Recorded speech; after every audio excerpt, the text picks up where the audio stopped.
শীতকাল মানেই বাঙালির কাছে একটা ইমোশন। আর শীতকাল মানেই পিঠে পুলি পায়েস। এই তিনটি শব্দেই লুকিয়ে আছে অজস্র স্মৃতি।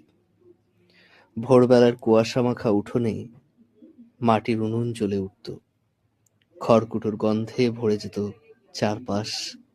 আমাদের শৈশবের সময় ঠাকুমা বা মায়ের হাতে বানানো ভাপা পিঠে, পাটিসাপটা, দুধে ডোবা পুলি, সবকিছুর মধ্যেই যেন শীতের একটা উষ্ণতা মিশে থাকতো।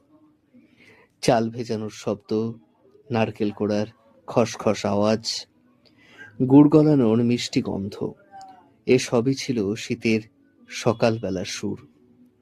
পায়েসের হাঁড়িতে চামচ নাড়তে নাড়তে গল্প চলতো পুরনো দিনের, হাসি আর স্মৃতি। তখন সময়ের কোনো তাড়া ছিল না, মোবাইলের নোটিফিকেশনও ছিল না, ছিল শুধু অপেক্ষা। কিসের?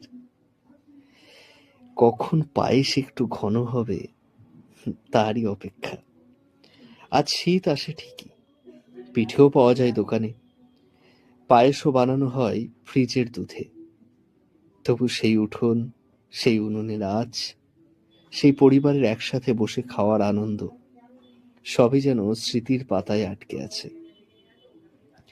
শীতকাল তাই শুধু একটা ঋতু নয়, পিঠে পুলি পায়েসের সাথে জড়িয়ে থাকা এক টুকরো শৈশব, যা মনে পড়লেই মনটা অজান্তেই একটু বেশি মিষ্টি হয়ে যায়।